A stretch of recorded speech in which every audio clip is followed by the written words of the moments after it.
அல்லேலூயா, அல்லேலூயா, அல்லேலூயா. கர்த்தருடைய பரிசுத்த நாமத்திற்கு மகிமை உண்டாவதாக. கடவுளுடைய பெரிதான கிருபையினாலும் கடவுளுடைய பெரிதான ஆசீர்வாதத்தினாலும் 2022வது வருடத்தை ஆண்டவர் நம் எல்லோருக்கும் காணும்படியான பாக்கியத்தை தந்திருக்கின்றார். இந்த வருடத்தின் 2வது பரிசுத்த நாள் ஆராதனையை நாம் ஆரம்பிக்க போகிறோம்.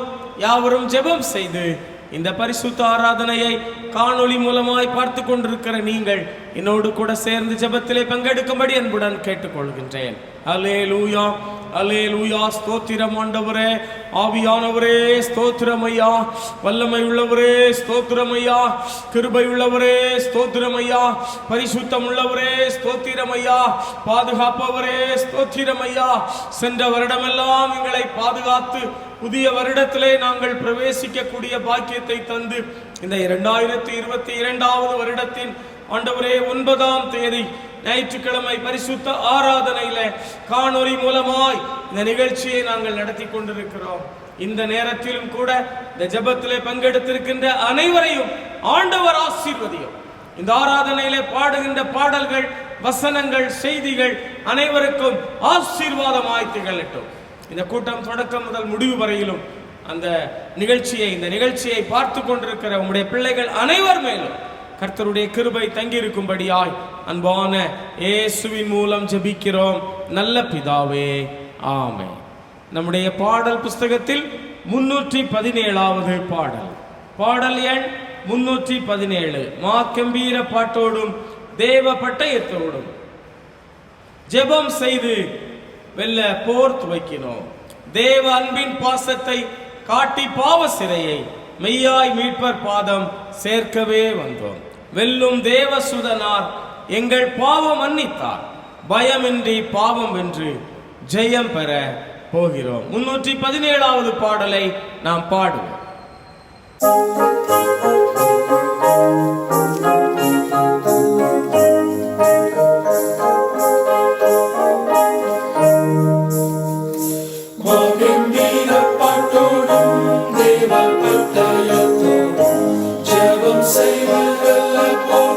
வெல்லும் தேவசுதனார் எங்கள்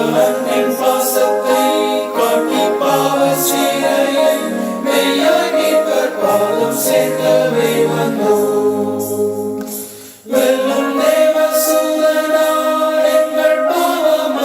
மன்னித்தார்.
வேதாகமத்திலிருந்து ஒரு வேத பகுதி வசனத்தை நாம் வாசிக்க கேட்போம். ஆதியாகமம் 3ஆம் அதிகாரம் 9 முதல் 18 வரை உள்ள வசனங்கள்.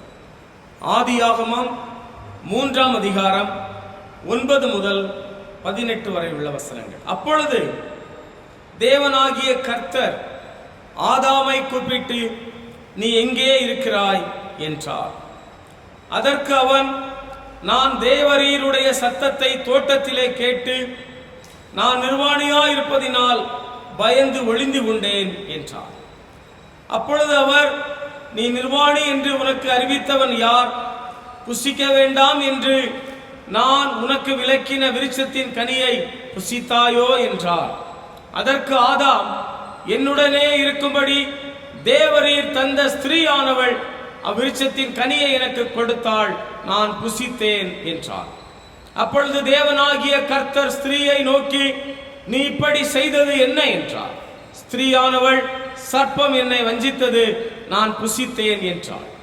அப்பொழுது தேவனாகிய கர்த்தர் சர்ப்பத்தை பார்த்து, நீ இதை செய்தபடியால் சகல நாட்டு மிருகங்களிலும் சகல காட்டு மிருகங்களிலும் சபிக்கப்பட்டிருப்பாய். நீ உன் வயிற்றினால் நகர்ந்து உயிரோடு இருக்கும் நாளெல்லாம் மண்ணை தின்பாய்.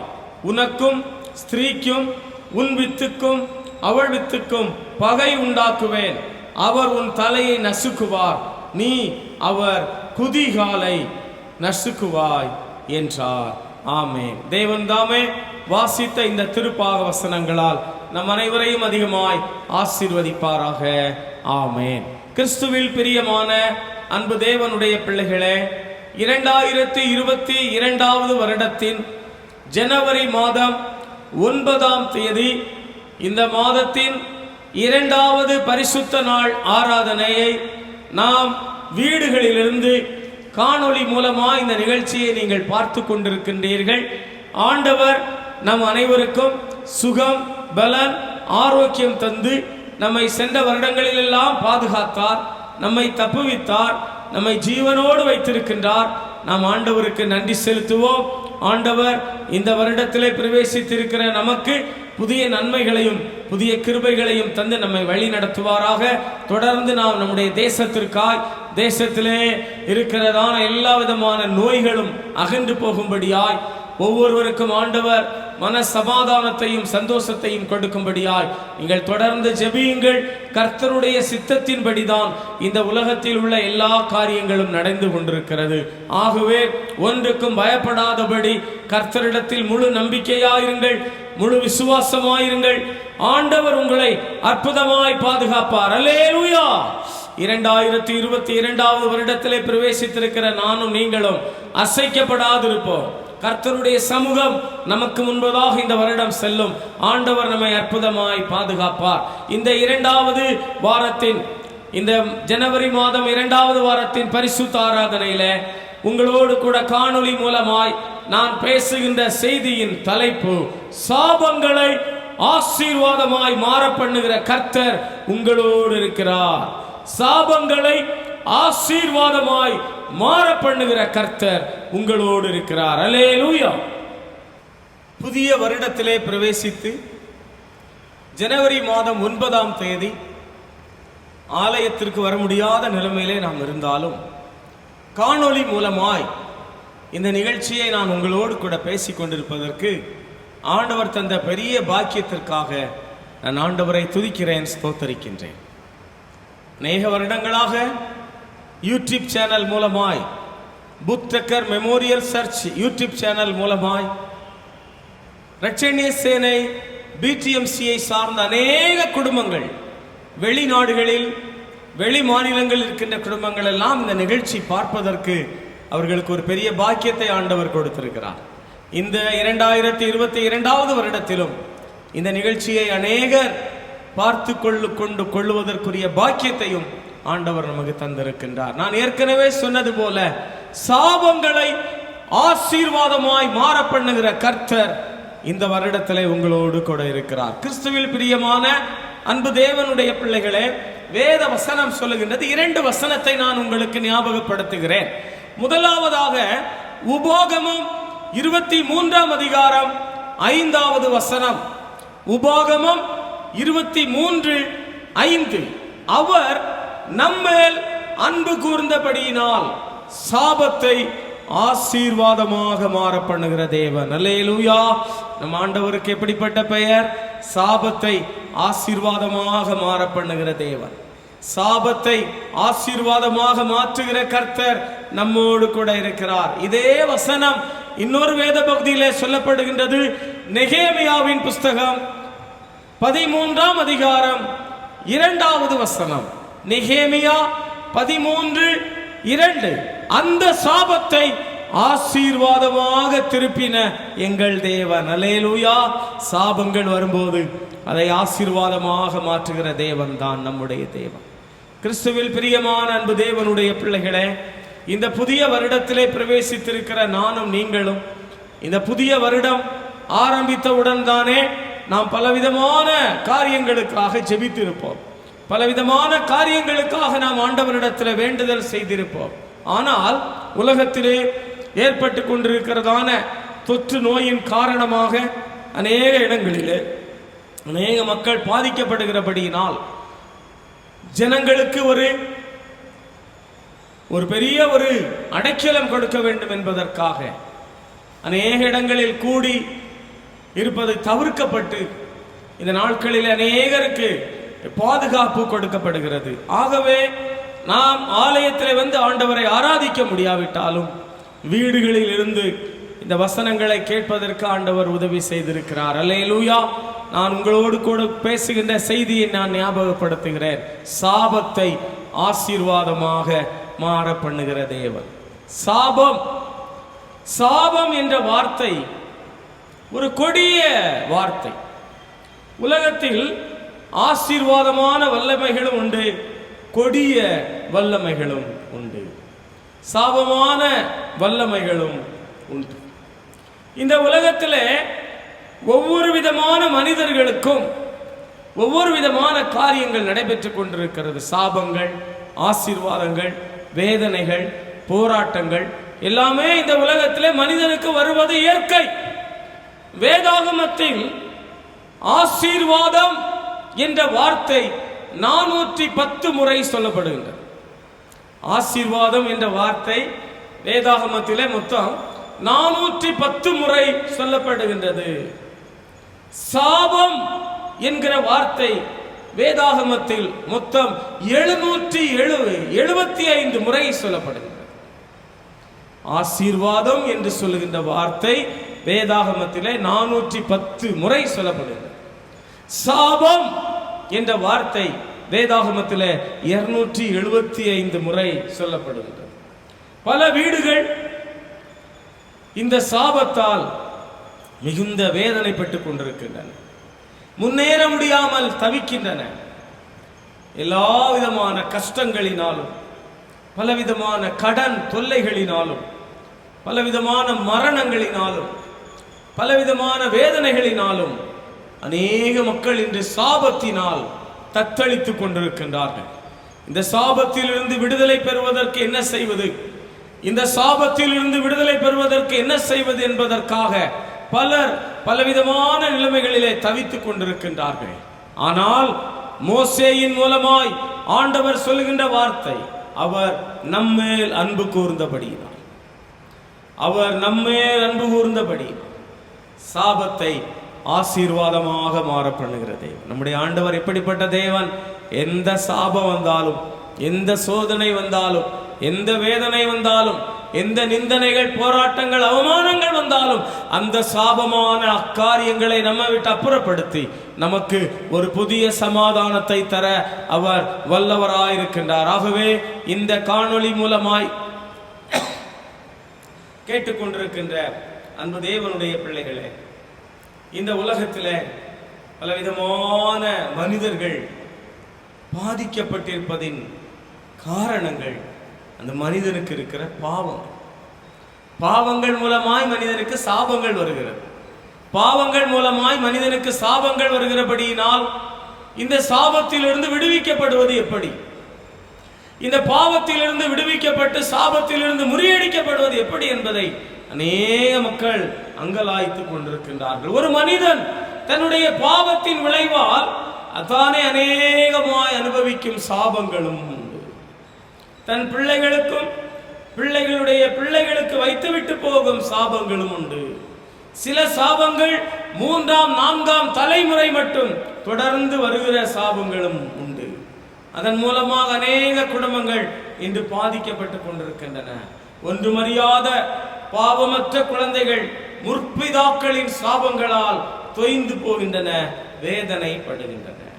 ஒரு மனிதன் மேல் எவ்வளவு சாபம் இருக்கிறது என்பதை வெளி தோற்றத்தை பார்த்து அறிந்து கொள்ள முடியாது. ஒரு மனிதன் மேல் எவ்வளவு சாபம் இருக்கிறது என்பதை அந்த மனிதனுடைய வெளி தோற்றத்தை பார்த்து அறிந்து கொள்ள முடியாது. மனிதனுடைய ஜுரத்தை கண்டுபிடித்து விடலாம், மனிதனுடைய சர்க்கரை நோயை கண்டுபிடித்து விடலாம், மனிதனுடைய இரத்த அழுத்த நோயை கண்டுபிடித்து விடலாம். ஆனால் ஒரு மனிதன் தன் மேல் எவ்வளவு சாபம் இருக்கிறது என்பதை அறிவதற்கு எந்த மனிதனாலும், எந்த விஞ்ஞானியும், எந்த விதமான மருத்துவர்களும் மருந்துகளை வைத்தோ அளவுகோலை வைத்தோ கண்டுபிடிக்க முடியாது. சாபத்தை அறிந்து கொள்வது யார்? சாபத்தை கண்டுபிடிப்பது யார்? ஆகவேதான் எதிர்பாராத வேளையிலே சாபங்கள் தாக்கும் போதுதான், ஐயோ, எதிர்பாராத வேளையிலே சாபங்கள் மனிதனை தாக்கும் போதுதான், ஐயோ, நான் என்ன சாபமோ தெரியவில்லையே, என்ன சாபம் எனக்கு பிடித்தது என்று தெரியவில்லையே என்று அநேக மக்கள் அங்கலாய்க்கின்றார்கள், வேதனைப்படுகின்றார்கள். தனிப்பட்ட மனிதனுக்கு வரும் சாபங்கள் உண்டு, குடும்பத்தின் மேல் வரும் சாபங்கள் உண்டு, பட்டணத்தின் மேல் வரும் சாபங்கள் உண்டு, தேசத்தின் மேல் வரும் சாபங்கள் உண்டு, ஒவ்வொரு விதமான இடங்களிலே வருகின்ற சாபங்கள் உண்டு. வேதாகமத்திலே பல சாபங்களை சார்ந்த குடும்பங்களை குறித்தும் பட்டணங்களை குறித்து நாம் வாசிக்க முடிகின்றது. சிலர் சாபங்களை முறிக்க வழி தெரியாமல் அதை அப்படியே ஏற்றுக்கொள்ளுகின்றார்கள். எல்லாம் என் தலை விதி, எல்லாம் என் தலை விதின்னு சொல்லி அப்படியே இந்த சாபங்களை ஏற்றுக்கொண்டு வேதனையோடு மிகுந்த பாரத்தோடு அனுபவித்துக் கொண்டிருக்கின்றார். ஆனால் அநேகர் இது என்னுடைய எல்லாமே என்னுடைய தலைவிதி, முற்பிறவியின் பயன் என்று சொல்லி ஒரு கவிதை எனக்கு ஞாபகம் வருகிறது. ஊழ்வினை உறுத்து வந்து ஊட்டும், ஊழ்வினை உறுத்து வந்து ஊட்டும் என்று சிலப்பதிகாரத்தில் இளங்கோவடிகள் சொல்வது போல இது ஊழ்வினை என்று சொல்லுகிறார். சாபம் என்பது ஒரு ஊழ்வினை. வேறு சிலரோ வீட்டுக்கு வீடு வாசல் படி, வீட்டில் தான் சாபம் இல்லாமல் இருந்தது, இப்படித்தான் நடக்கும் என்று இருக்குமானால் அது அப்படித்தான் நடக்கும் என்று தங்களுக்கு தாங்களே சமாதானம் கூறிக்கொள்வார். வேத புத்தகமானது சாபத்தை முறிப்பது எப்படி என்பதையும் சொல்லுகிறது. அதே நேரம் சாபத்தை ஆசீர்வாதமாக மாற்றுவது எப்படி என்பதையும் சொல்லுகின்றது. கடன் வாங்காமல் இருப்பது எப்படி என்று சொல்லும்போது கடன் கொடுக்க திராணி உள்ளவர்களாய் மாறும் வழிகளையும் வேதம் நமக்கு போதிக்கிறது. ஜனங்கள் இதை அறியவில்லை.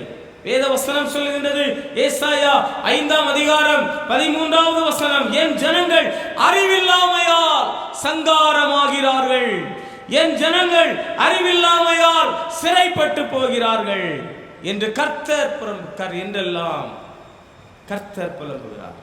ஏசாயா 5:13, ஓசியா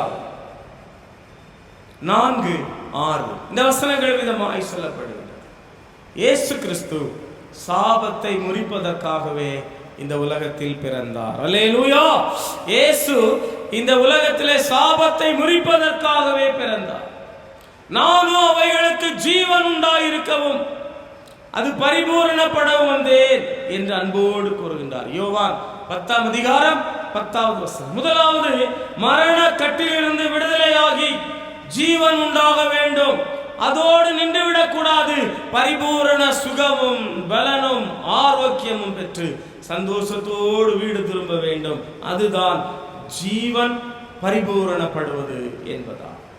பிரியமான அன்பு தேவனுடைய பிள்ளைகளே, இந்த நாளிலே நான் உங்களோடு கூட இந்த சாபம் மாறுவது எப்படி, இந்த சாபம் எப்படி வருகிறது, சாபத்தை பற்றி 8 விதமான வகைகளை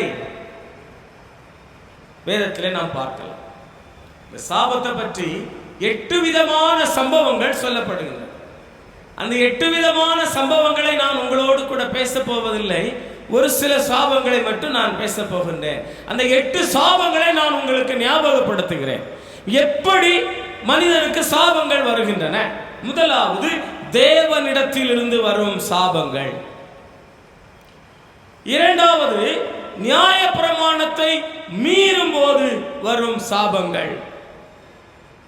முதலாவது, தேவனிடத்திலிருந்து வரும் சாபங்கள். இரண்டாவது, நியாய பிரமாணத்தை மீறும் போது வரும் சாபங்கள்.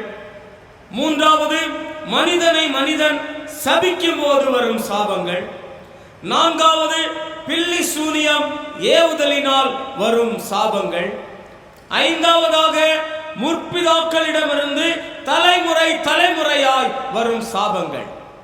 ஆறாவதாக, தாங்களே தங்கள் மேல் வலிய ஏற்றுக்கொள்ளும் சாபம். ஏழாவதாக, நம்முடைய வாயின் வார்த்தைகளினால் வரும் சாபங்கள்.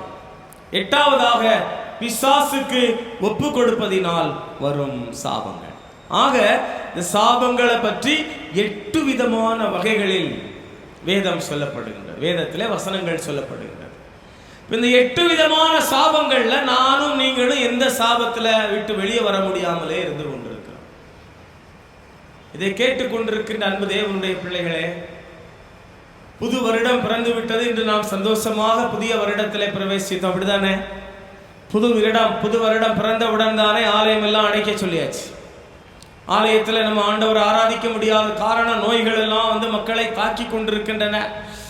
இந்த கொரோனா தொற்று, ஒமைக்ரான் நோய் பல மக்களை தாக்கி கொண்டிருக்கின்றன. ஆகவே அரசு பாதுகாப்பு கொடுப்பதற்காக இதெல்லாம் செய்து கொண்டிருந்தாலும் நானும் நீங்களும் தப்புவிக்கப்பட வேண்டும், ஆபத்திலிருந்து பாதுகாக்கப்பட வேண்டும். ஆனால் நம்முடைய ஆண்டவராகிய தேவன் நம்முடைய சாபங்களை எல்லாம் முறிப்பதற்காக நம்முடைய வீட்டை, நாம் இருக்கிற இல்லத்தை ஒரு ஜெப இல்லமாக ஆண்டவர் மாற்றி ஆசீர்வதித்துக் கொண்டே இருக்கிறார். அல்லேலூயா! நம்முடைய வீடு ஒரு ஜெப வீடாய் மாறிக்கொண்டிருக்கிறது. நாம் ஆலயத்தில் ஜெபிப்பதற்காக மாத்திரமல்ல, வீடுகளிலும் இருந்து ஜெபிக்க கற்றுக்கொள்ள வேண்டும். என்னுடைய வீடு சகல ஜனங்களுக்கும் ஜெப வீடா இருக்கிறது. நம் எல்லா வீடும் என்ன வீடா? ஒரு ஜெப வீடா இருக்கிறது. இதை கேட்டுக்கொண்டிருக்கிற அன்பு தேவனுடைய பிள்ளைகளே, இந்த நாளிலே நான் உங்களோடு கூட சொன்னதான வார்த்தை, சாபங்களை ஆசீர்வாதமாய் மாற பண்ணுகிற கர்த்தர் உங்களோடு கூட இருக்கிறார். எப்படி இருக்கிறார்?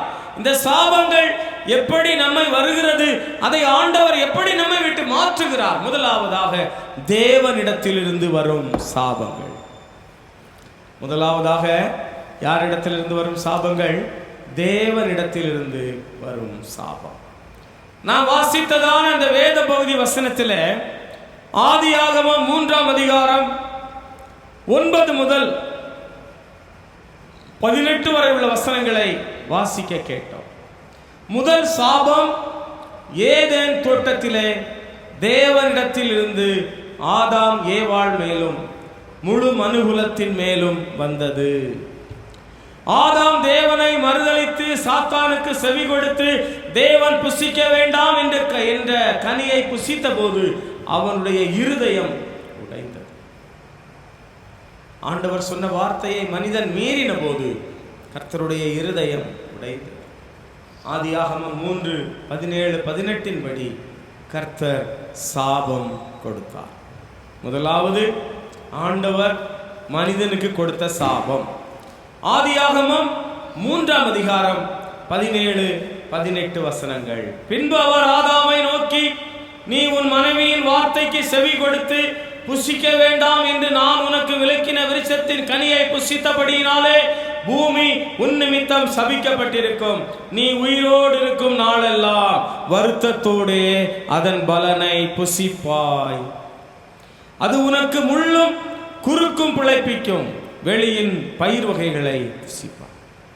முதலாவதாக கர்த்தர் மனிதனுக்கு கொடுத்த ஆசீர்வாதமான வார்த்தை இல்ல, சாபமான வார்த்தை. தேவனிடத்திலிருந்து வரும் சாபம் இன்று மனிதர்களை ஆட்டி படைத்துக் கொண்டிருக்கின்றது. ஆதாம் மேல் வந்த சாபம், அவன் நெற்றி வேர்வை நிலத்தில் சிந்த பாடுபட வேண்டும். ஏவாளின் மேல் வந்த சாபம், அவள் வேதனையோட பிள்ளை பெற வேண்டும். சர்ப்பத்தின் மேல் வந்த சாபம், அது வயிற்றினால் நகர்ந்து மண்ணை தின்ன வேண்டும்.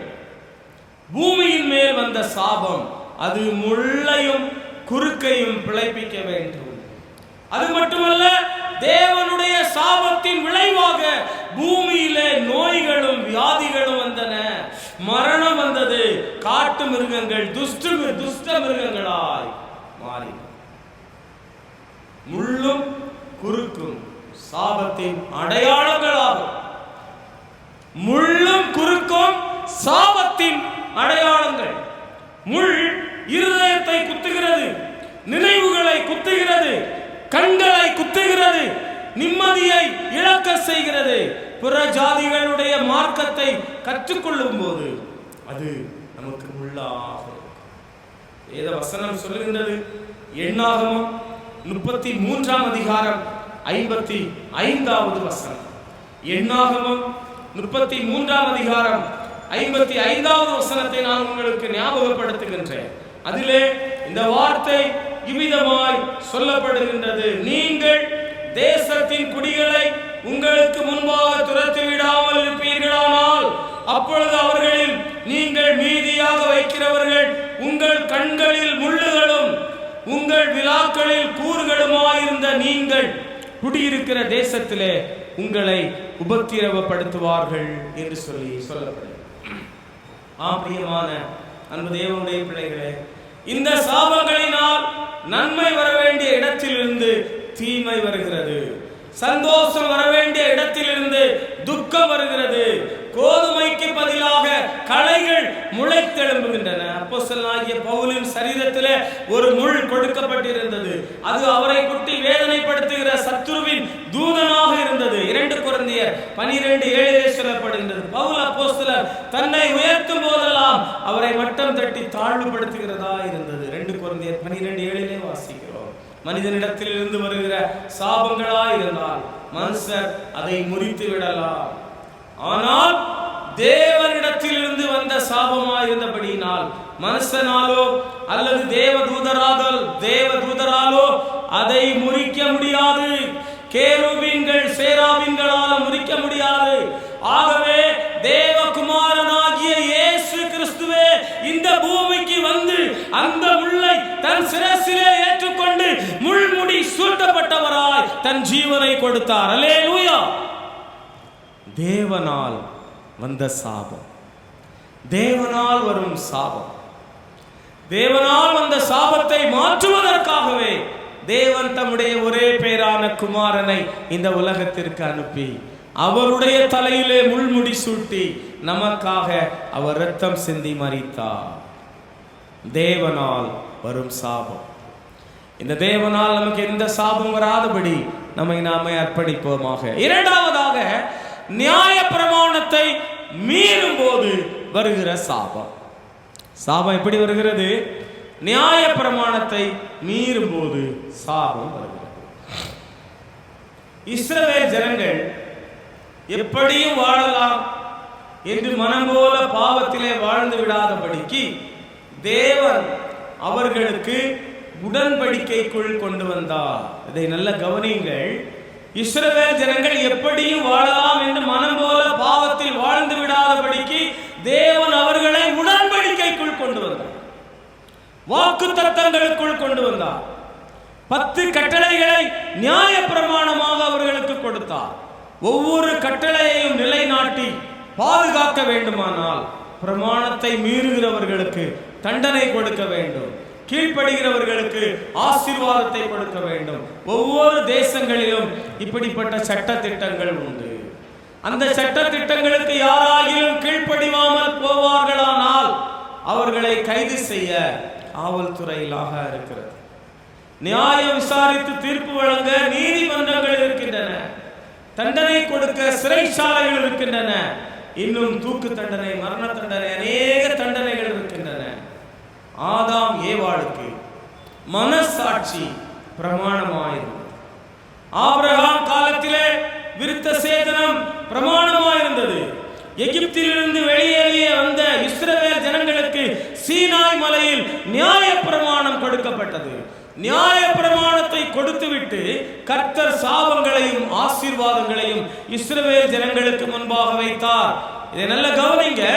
நியாய பிரமாணங்களை ஆண்டவர் ஜனங்களுக்கு கொடுத்துவிட்டு இரண்டு காரியங்களை வைக்கிறார். ஒன்று ஆசீர்வாதம், இன்னொன்று சாபம்.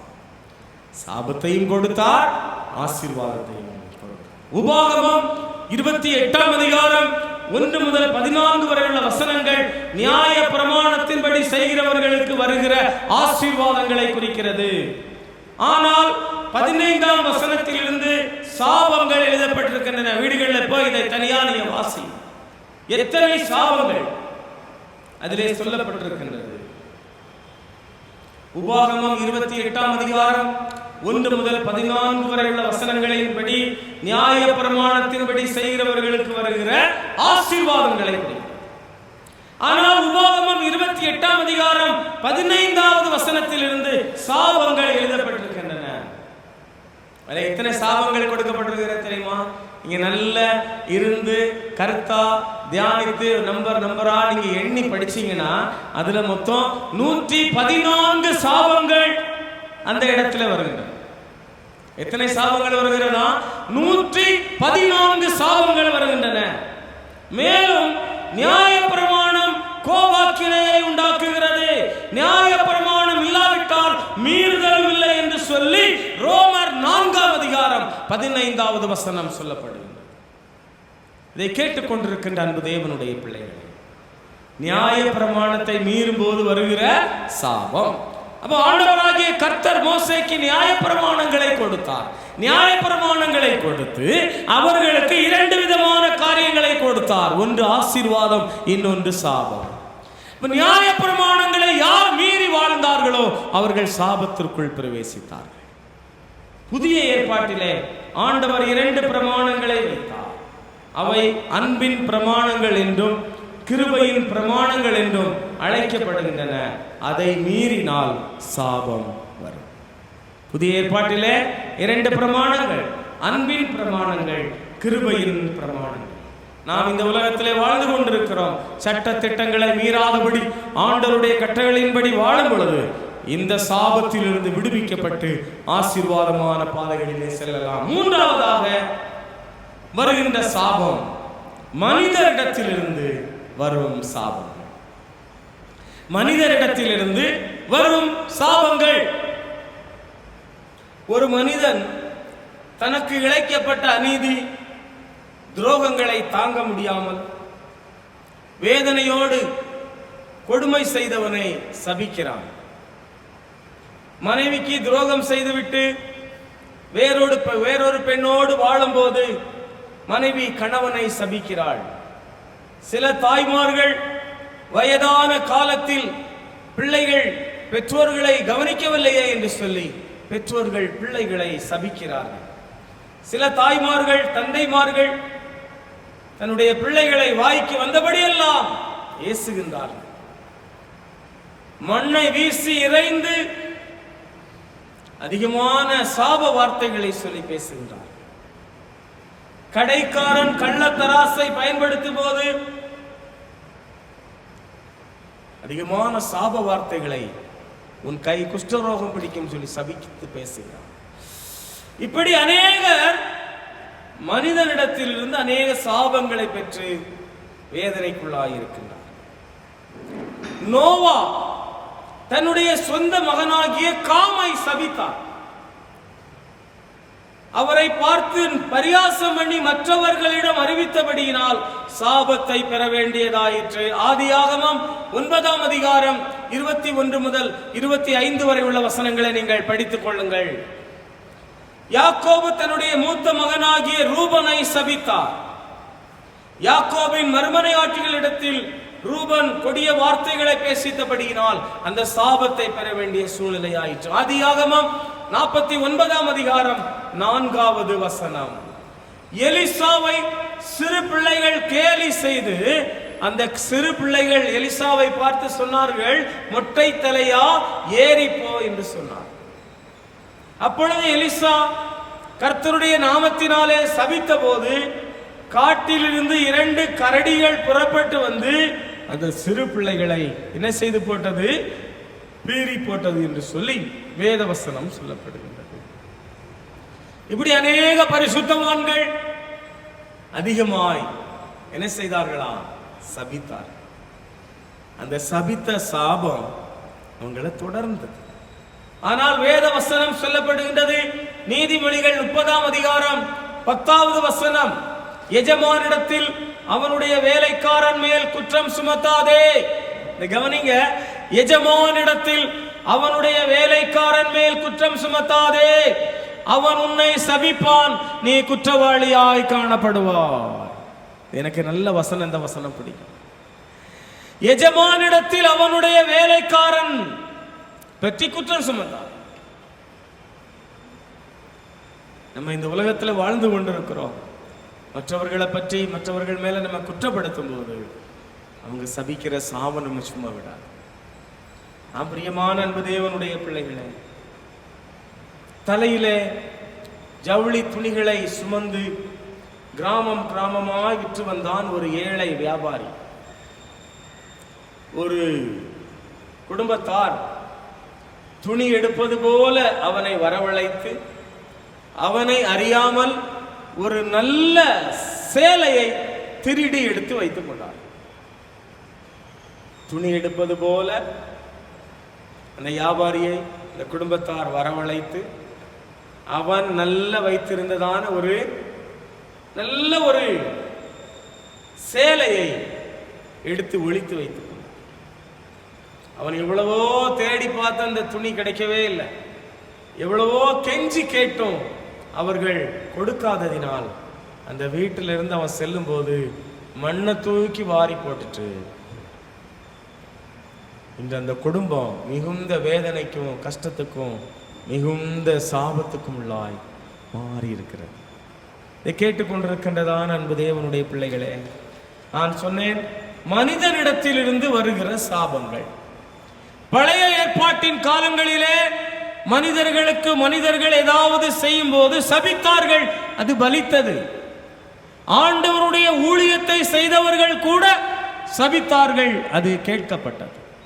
ஆனால் ஆண்டவராகிய இயேசு நமக்காக சாபமாகி சாபமான முள்முடியை தலையின் மேல் சுமந்து கொண்டார். பிரியமான அன்பு தேவனுடைய பிள்ளைகளே, அந்த தேவனாகிய கர்த்தர் நமக்கு இருக்கிற சாபத்தை ஆசீர்வாதமாக மாற பண்ணி இந்த வருடத்திலே நம்மை பாதுகாக்க போகிறார். அல்லேலூயா. அந்த ஆண்டவரை நீங்கள் துதியுங்கள், ஸ்தோத்திரியுங்கள். கர்த்தர் உங்களுக்கு அதிகமான நன்மைகளை தந்து உங்களை ஆசீர்வதிப்பார். 4வதாக, பிசாசின் ஏவலினால் வரும் சாபங்களை ஆண்டவர் ஆசீர்வாதமாக இந்த வருடத்திலே உங்களுக்கு மாற பண்ணுவார். சிலர் தங்களை சபிக்கிறது மட்டுமல்ல, ஏவல் செய்து சூனியம் செய்து மற்றவர்களை சபிக்கின்றார்கள். மந்திரவாதிகளிடத்திலும் சூனியம் செய்கிறவர்களிடத்திலும் போய் பணம் கொடுத்து குறிப்பிட்ட குடும்பத்தை சபிக்கும்படி செய்கின்றார்கள். அந்த குடும்பத்தினுடைய கை கால்கள் முடங்கும்படி ஏவல் செய்து குட்டி சாத்தானை அனுப்புகின்றார். அவர்களால் வெளியரங்கமாய் சண்டை போட முடியாது. போலீஸ் ஸ்டேஷனுக்கும் நீதிமன்றங்களுக்கு சென்று வழக்காட முடியாது. ஆனால் ரகசியமாக தீய செயல்களை செய்து பலவிதமான வேதனைகளுக்கு குடும்பங்களை மாட்டிவிடுகின்றனர். ஆனால் இன்று கர்த்தருடைய பிள்ளைகளுக்கு எந்த மாந்திரீகங்களும் எந்த விதமான பில்லி சூனியங்களும் வராதபடிக்கு ஆண்டவர் அவர்களுக்கு யுத்தம் செய்து அவர்களை பாதுகாப்பார். ஆகவேதான் வேத வசனம் சொல்லப்படுகின்றது, காரணம் இல்லாமல் இட்ட சாபம் தங்காது. கர்த்தருடைய அடைக்கலத்திலே பாதுகாப்பிலே நிற்கிறவர்களை இந்த சாபம் அணுக முடியாது. அல்லேலூயா. ஆண்டவருடைய பாதுகாப்பிலே நீங்கள் இந்த வருடத்தில் இருக்க போகிறீர்கள். ஒன்று உங்களை சேதப்படுத்தாது, ஒன்று உங்களை சேதப்படுத்தாதபடி ஆண்டவருடைய அடைக்கலத்திலே, ஆண்டவருடைய கேடகத்திலே, ஆண்டவருடைய அரவணைப்பிலே நீங்கள் நின்று ஆண்டவரை நோக்கி ஜெபியுங்கள்.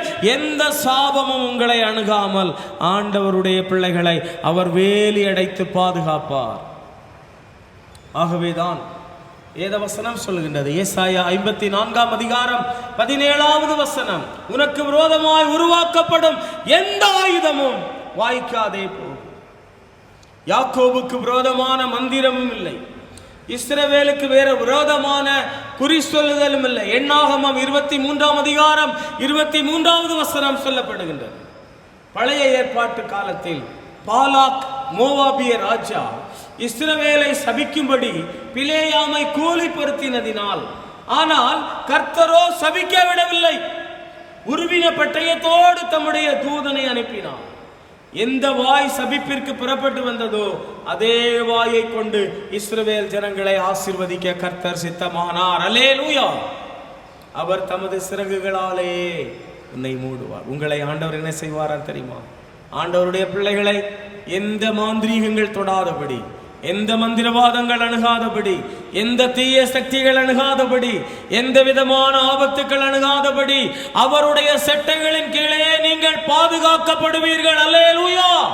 ஏசாயா 54 அதிகாரம் 14வது வசனம், நீதியினால் சுரப்பட்டிருப்பாய், கொடுமைக்கு தூரமாவாய், பயமில்லாதிருப்பாய், திகிலுக்கு தூரமாவாய், திகில் உன்னை அணுகுவதில்லை. பிரியமான அன்பு தேவனுடைய பிள்ளைகளே, ஆண்டவருடைய பிள்ளைகளுக்கு யார் மூலமா எந்த தீய சக்தியை ஏற்படுத்தி விட்டாலும் அது நம்மை அணுகாதபடி ஆண்டவர் நம்மை பாதுகாப்பார். பிசாசின் ஏவுதலினால் வந்த சாபம்.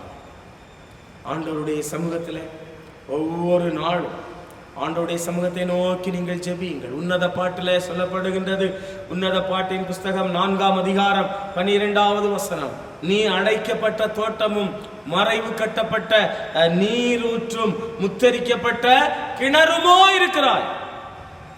ஆண்டவருடைய பிள்ளைகளுக்கு விரோதமா எந்த மாந்திரீகம் எந்த ஏவுதல் பண்ணினாலும் இந்த வசனத்தை சொல்லி ஜெபியுங்கள்.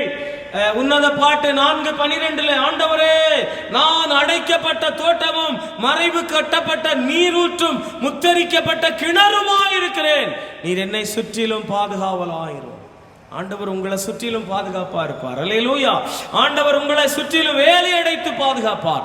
ஆண்டவர் உங்களை சுற்றிலும் கண்மலையான அரணான கோட்டையாக இருந்து ஆண்டவர் உங்களை பாதுகாப்பார்.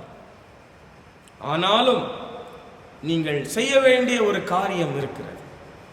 பொல்லாங்காய் எழும்பும் அக்கினி ஆஸ்திரங்களை எல்லாம் அவிழ்த்து போடத்தக்கதாக எல்லாவற்றிற்கும் மேலாக விசுவாசம் என்னும் கேடகத்தை பிடித்துக் கொண்டவர்களாயும் நில்லுங்கள். எபேசியர் 6 அதிகாரம் 16வது வசனத்திலே சொல்லப்பட்டது. இந்த வசனங்களை கேட்டுக்கொண்டிருக்கின்ற அன்பு தேவனுடைய பிள்ளைகளே, நீங்க ஆண்டவருக்கு முன்பதாக எதிர்த்து நிற்கும் போது எந்த பிசாசின் கட்டுகள் நமக்கு வராது. அல்லேலூயா. எந்த பிசாசின் போராட்டங்கள் நம்மை வந்து தாக்காது. நாம் ஜெபத்திலே சோர்வடையும் போது, கொஞ்சம் ஜெபத்திலே பின்வாங்கும் போது, ஜெபத்திலே சோர்ந்து போகும்போது சாத்தான் சத்துரு சீக்கிரமா நம்ம மேல வந்து விடுகிறான். அதற்கு இடம் கொடாதபடி ஆண்டவருடைய நிழலிலே நீங்கள் பாதுகாப்பாய் வாழ உங்களிடத்திலிருந்து உங்களை ஆண்டவருடைய சமூகத்திலே ஒப்புக் கொடுங்கள். கர்த்தர் உங்களுக்கு அதிகமான நன்மைகளை தருவார். 5வது சொல்லப்படுகிற சாபம், இதை சொல்லி நான் ஜெபிக்க போகிறேன். 5வது சொல்லப்படுகின்ற சாபம், 4 சாபங்களை சொன்னேன். தேவனிடத்தில் இருந்து வருகிற சாபங்கள். இது வராதபடி ஆண்டவர் இந்த வருடத்திலே உங்களை பாதுகாப்பார். நியாய பிரமாணத்தை மீறும் போது வருகிற சாபங்கள், இது வராதபடி ஆண்டவர் உங்களை பாதுகாப்பார். மனிதனை மனிதன் சபிக்கும் போது வருகிற சாபங்கள், இது வராதபடி ஆண்டவர் உங்களை பாதுகாப்பார். பில்லி சூனியம் ஏவுதலினால் வருகிற சாபங்களில் இருந்து ஆண்டவர் உங்களை மீட்டு பாதுகாப்பார். 5வதாக முற்பிதாக்களிடத்தில் இருந்து வரும் சாபங்களிலிருந்து ஆண்டவர் நம்மை விலக்கி இந்த வருடம் பாதுகாப்பார். முற்பிதாக்களிடத்தில் இருந்தும் சாபங்கள் வருகிறது. இதை எல்லாருமே சற்று கொஞ்சம் கவனிப்போம். முற்பிதாக்களிடத்திலும் இருந்தும் சாபங்கள் வருகிறது. சிலருக்கு வியாதிகள் தலைமுறை தலைமுறையாக வருவதை காணலாம். பெற்றோருக்கு சர்க்கரை நோய் இருந்தால் பிள்ளைகளுக்கும் அது வந்து விடுகிறது. அப்படித்தான் ஆஸ்துமா நோய் இருந்தால் பிள்ளைகளுக்கும் அது அப்படியே வந்து விடுகின்றது. இப்படிப்பட்ட வியாதிகள் குடும்பங்களை வந்து சீரழித்து விடுகின்றன. சில சாபங்கள் 3ஆம் 4ஆம் தலைமுறையாய் வருவதை நாம் காண முடிகின்றது. உன் தேவனாயிருக்கிற கர்த்தராகிய நான் எரிச்சல் உள்ள தேவனாயிருந்து என்னை பகைக்கிறவர்களை குறித்து பிதாக்களுடைய அக்கிரமத்தை பிள்ளைகளிடத்தில் 3ஆம் 4ஆம் தலைமுறை மட்டும் விசாரிக்கிறவராயிருக்கிறேன் என்று சொல்லி யாத்திராகமம் 20ஆம் அதிகாரம் 5வது வசனத்திலே நாம் வாசிக்க முடிகின்றது. ஆனால் ஒருவன் தேவனுக்கு பயந்தவனாக நீதிமானாக வாழ்ந்து மற்றவர்களுக்கு நன்மை செய்தால் அவனும் அவன் குடும்பமும் 1000 தலைமுறை மட்டும் ஆசீர்வதிக்கப்படும். கர்த்தர் சொன்னார், என்னிடத்தில் அன்பு கூர்ந்து என் கற்பனைகளை கைக்கொள்கிறவர்களுக்கோ 1000 தலைமுறை மட்டும் இரக்கம் செய்கிறவராயிருக்கிறேன். அல்லேலூயா. யாத்திராகமம் 20ஆம் அதிகாரம் 6வது வசனம். யாத்திராகமம் 20:5-6 வசனங்களை படித்து பார்க்கும்போது அந்த வசனங்கள் நம்மை உற்சாகமடைய செய்கின்றன. இந்த வசனங்கள் நம்மை பாவத்திற்குள் பிரவேசிக்க விடாதபடி பாதுகாக்கின்றன.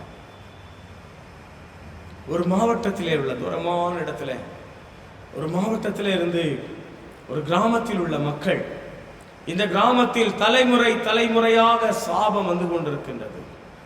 எல்லா ஆண்களும் 40 வயது அடையும் போது ஏதோ ஒரு விதத்தில் மரித்து விடுகிறார்கள். அந்த கிராமத்தில் ஏராளமான விதவை தாய்மார்கள் இருக்கிறார்கள். இது எதனால் வந்தது என்று எங்களுக்கு தெரியவில்லை என்று புலம்பி அழுது ஜெபிக்க ஆரம்பித்தார்.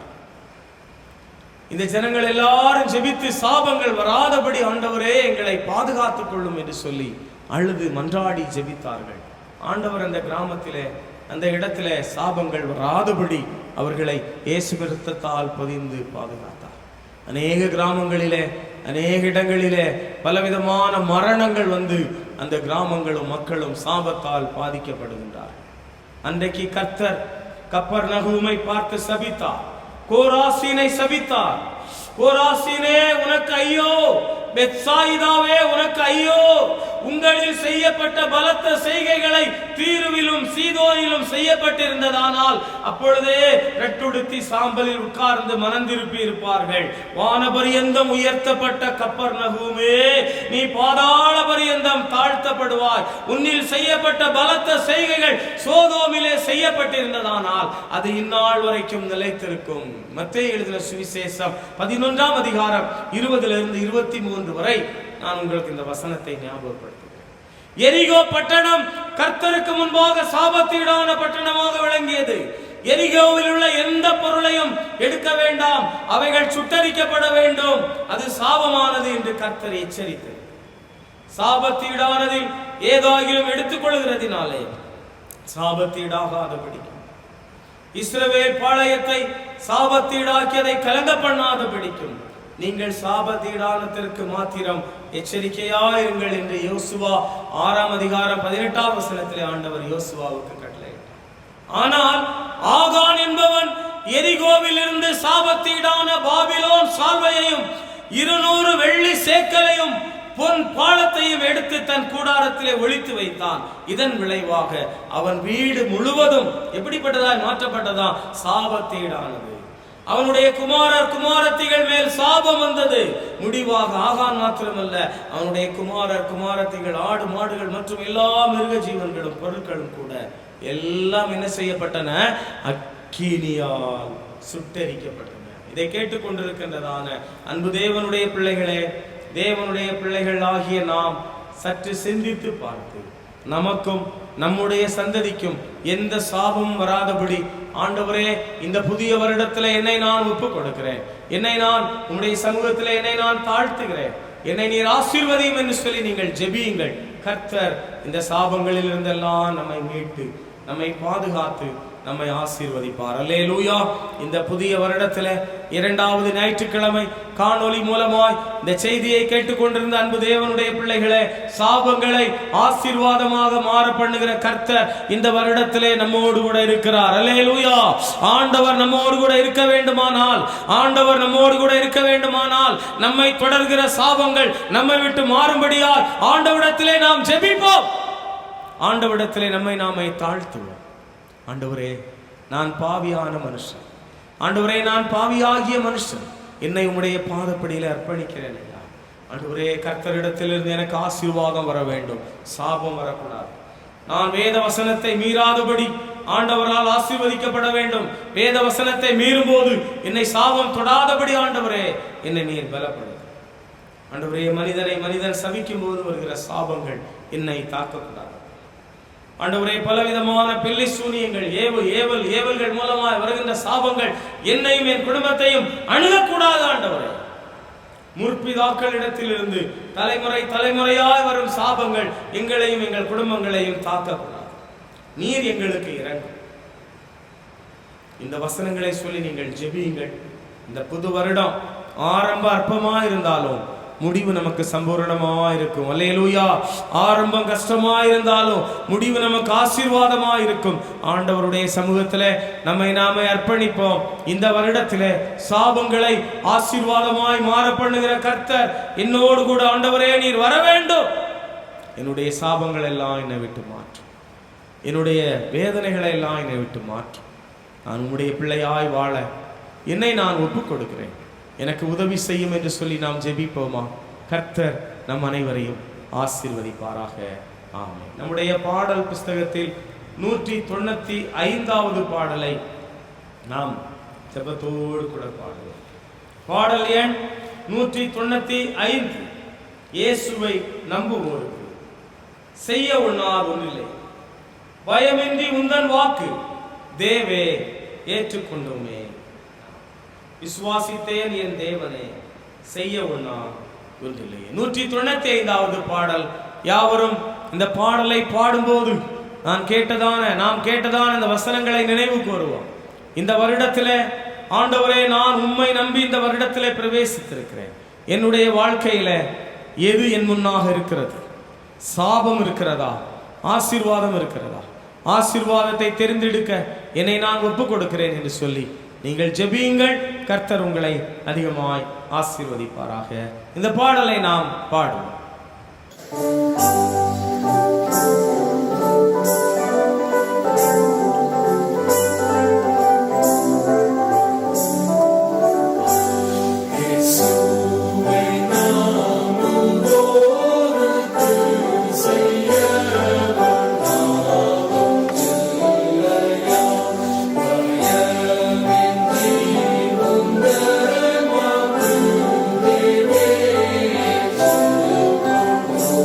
Hey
ஜெபம் செய்.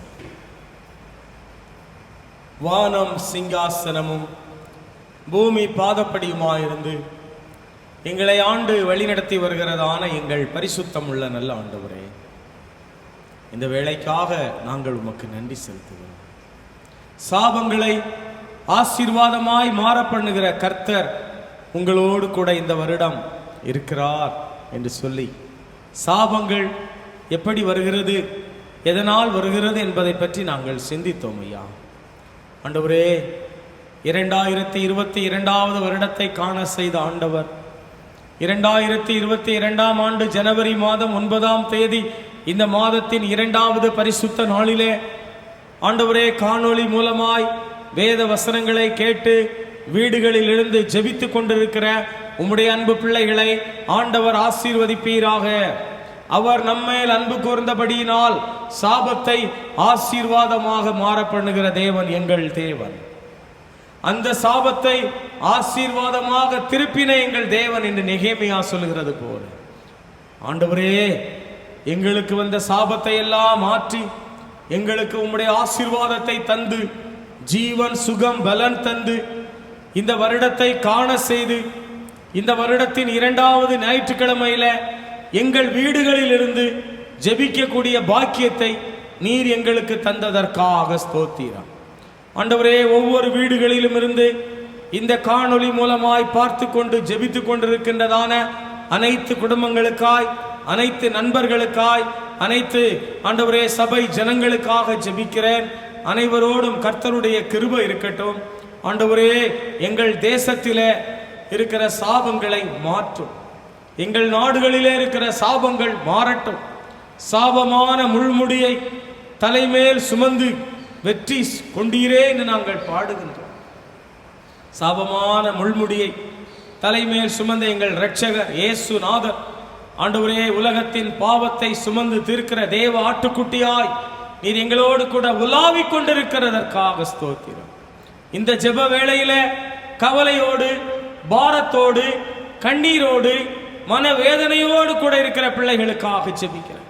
இந்த வருடம் நான் எப்படி வாழப்போகிறேன், இந்த வருடம் என்னுடைய பிள்ளைகளுடைய நிலைமை எப்படி இருக்க போகிறது, என்னுடைய குடும்பத்தின் நிலைமை எப்படி இருக்க போகிறது என்று சொல்லி அங்கலாய்ப்போடு, வேதனையோடு, மனபாரத்தோடு கூட இருக்கிற பிள்ளைகளின் மனபாரங்களை மாற்றுவீராக. மன வேதனைகளை ஆண்டவர் மாற்றுவீராக. மன சமாதானத்தை கொடுப்பீராக. மன தைரியத்தை கொடுப்பீராக.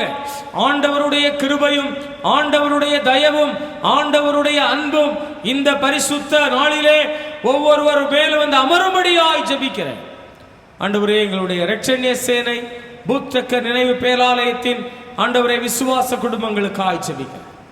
வெளிநாடுகளில், வெளி மாநிலங்களில், வெளி மாவட்டங்களில் இந்த செய்தியை யூடியூப் சேனல்ல பார்த்து கொண்டிருக்கிற அனைத்து நண்பர்களுக்காக ஜெபிக்கிறேன். அனைத்து குடும்பங்களுக்காக ஜெபிக்கிறேன். ஆசீர்வதியும். படிக்கிற பிள்ளைகளுக்கு நல்ல ஞான வரங்களை கொடும். ஆன்லைன் மூலமாய் கிளாஸஸ் நடக்கும் போது அதை கவனித்து எக்ஸாம் எழுத உதவி செய்யும். எக்ஸாம் எழுத காத்திருக்கிற பிள்ளைகளுக்கு நல்ல எக்ஸாம் எழுத உதவி செய்யும். மேல் படிப்புக்கு காத்திருக்கிற பிள்ளைகளுக்கு மேல் படிப்பை ஆயத்தமாக்கி கொடும். வெளிநாடுகளுக்கு செல்ல காத்திருக்கிற பிள்ளைகளுக்கு வெளிநாடுகளுக்கு செல்லக்கூடிய வசதி வாய்ப்புகளை கொடும். ஆண்டவரே, விடுமுறைக்காய் ஊருக்கு வந்திருக்கிற பிள்ளைகள் தங்கள் தங்கள் விடுமுறை நாட்கள் முடிந்து செல்லும் போது என் ஆண்டவர் உம்முடைய பிள்ளைகளுக்கு பிரயாணங்களை வாய்க்க பண்ணி கொடும். கர்ப்பஸ்ரீகளுக்கு ஏற்ற காலத்தில் நல்ல விடுதலையை கொடும். திருமணமாகி அநேக வருடங்களாய் குழந்தை பாக்கியத்திற்கு காத்திருக்கிற பிள்ளைகளுக்கு ஏற்ற காலங்களிலே நல்ல குழந்தை செல்வங்களை அருளி நீர் ஆசீர்வதிக்கும்படியாய் ஜெபிக்கிறேன். திருமணமாகாமல் காத்திருக்கின்ற வாலிப சகோதர சகோதரிகளுக்கு ஏற்ற காலங்களிலே திருமணம் நடைபெறும்படியாய் அடிமை ஜெபிக்கிறேன். ஆண்டவரே, இந்த யூடியூப் சேனல்ல நல்ல முறையிலே தயார் செய்து கொடுத்து கொண்டிருக்கிறதான அன்பு வாலிப தம்பிமார்களுக்காய் ஜெபிக்கிறேன். தங்கள் பணிகளை விட்டுவிட்டு இந்த நிகழ்ச்சியை இவர்கள் தயார்படுத்துகிறபடியினால் இதற்குரிய பலனை 1000 மடங்காய் கொடுத்து நீர் ஆசீர்வதிக்கும்படியாய் ஜெபிக்கிறேன். எங்களுடைய இரட்சண்ய சேனைக்காய் ஸ்தோத்திரம். இரட்சண்ய சேனை தலைவர்களுக்காய் ஸ்தோத்திரம். இரட்சண்ய சேனை ஊழியங்களுக்காய் ஸ்தோத்திரம். எங்களுடைய இந்தியா தென்கிழக்கு மாகாணத்திலே புதிதாய் பொறுப்பேற்றிருக்கிறதான எங்களுடைய புதிய சீஃப் செக்ரட்டரி அவர்களுக்காய் ஸ்தோத்திரம். வருகின்ற 13ஆம் தேதி நடைபெறுகின்றதான வெல்கம் மீட்டிங்ல உம்முடைய கிருபை தங்கி இருக்கும்படியாய் ஜெபிக்கிறேன். ஆண்டவரே, எங்களுடைய இரட்சணிய சேனை தலைவர்களை ஆசீர்வதியும், இரட்சணிய சேனை உத்தியோகஸ்தர்களை ஆசீர்வதியும், இரட்சணிய சேனை பணி ஓய்வு பெற்ற உத்தியோகஸ்தர்களை ஆசீர்வதியும். இந்த காணொளி மூலமாய் பார்த்து கொண்டு ஜெபித்துக் கொண்டிருக்கின்ற அனைத்து பணி ஓய்வு பெற்ற உத்தியோகஸ்தர்களையும் என் ஆண்டவர் நீர் ஆசீர்வதிக்கும்படியாய் ஜெபிக்கிறேன். தொடர்ந்து வேலைக்கு காத்திருக்கிற பிள்ளைகளுக்கு நல்ல வேலை வாய்ப்புகள் கிடைக்கட்டும் ஐயா. எங்கள் தேசத்திலே கொரோனா தொற்றின் காலமாக அநேக மக்கள் வேலை இழந்து கஷ்டப்படுகின்றார்கள். அநேக மக்கள் தங்கள் பணிகளை இழந்து கஷ்டப்படுகின்றார்கள். ஒவ்வொருவருக்கும் இருக்கின்ற கஷ்டங்களை நீர் மாற்றும் ஐயா. ஆண்டவரே, உடைய பிள்ளைகளாகி எங்களை இந்த வருடத்திலும் எங்களை கண்மணியை போல நீர் காத்துக்கொள்ளும். சாபங்கள் எங்களை மேற்கொள்ளாதபடி சாபங்களை ஆண்டவரே மாற்றி போட வல்லமையுள்ள எங்கள் கர்த்தாதி கர்த்தரிடத்தில் எங்களை நாங்கள் ஒப்புக் கொடுக்கிறோம். இந்த நாளை எங்களுக்கு ஆசீர்வதித்து தார். தொடர்ந்து உம்முடைய நாமம் மகிமைப்படட்டும். ஏசப்பா, உம்முடைய கரத்தில் எங்களை நாங்கள் ஒப்புக் கொடுக்கிறோம். நம்மேல் அன்பு கூர்ந்தபடியினால் சாபத்தை ஆசீர்வாதமாக மாற பண்ணுகிற தேவன் என்று வேதத்திலே வாசிக்கிறோம். எங்கள் சாபத்தை எல்லாம் ஆசீர்வாதமானதாய் மாற்றி சந்தோஷத்தையும் சமாதானத்தையும் ஒவ்வொரு குடும்பங்களுக்கும் நீர் கொடுத்து ஆசீர்வதிக்கும்படியால் அன்பான இயேசுவின் மூலம் ஜெபிக்கிறோம் நல்ல பிதாவே, ஆமென், ஆமென். நம்முடைய கர்த்தராகிய இயேசு கிறிஸ்துவின் கிருபையும் பிதாவாகிய தேவனுடைய அன்பும் பரிசுத்த ஆவியானவராகிய ஐக்கியமும் சிநேகமும் யூடியூப் சேனல் மூலமாய் பார்த்து கொண்டிருந்த உங்கள் அனைவரோடும் இன்றும் என்றும் எப்பொழுதும் கர்த்தருடைய கிருபை தங்கியிருப்பதாக. ஆமென், ஆமென்.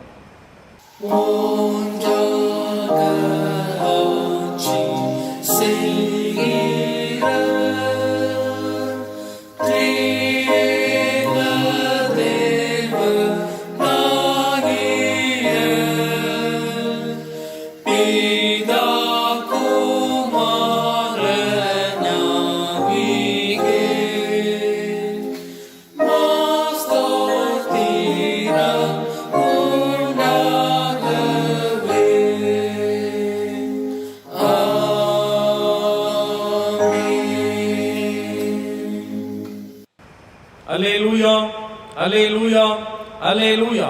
கர்த்தருடைய பரிசுத்த நாமத்திற்கு மகிமை உண்டாவதாக. இந்த நாளிலும் கர்த்தருடைய வார்த்தையை கேட்பதற்கு ஆண்டவர் நமக்கு உதவி செய்தார்.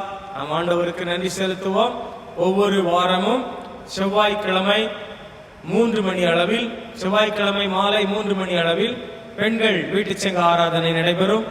புதன்கிழமை மாலை 6:30 மணி அளவில் ஜெபக்குழு ஆராதனை ஆலயத்தில் நடைபெறும். வியாழக்கிழமை மாலை 6:30 மணி அளவில் வார நாள் பரிசுத்த ஆராதனை நடைபெறும். அந்த ஆராதனைகளிலே நீங்கள் பங்கு கொள்ளும்படி உங்களை அன்புடன் கேட்டுக்கொள்கின்றேன். தொடர்ந்து வீடுகளிலிருந்து நல்ல ஜெபியுங்கள். நம்முடைய தேசத்திலே நோய்கள் வராதபடி ஆண்டவர் அற்புதமாய் அதிசயமாய் நம்முடைய தேசத்தையும் நாட்டையும் ஜனங்களையும் மக்களையும் ஒவ்வொருவரையும் ஆண்டவர் பாதுகாத்து வழி நடத்தும்படியாய் தொடர்ந்து ஜெபிப்போம். கர்த்தர் நம்மோடு கூட இருந்து நம்மை ஆசீர்வதிப்பாராக. ஆமென்.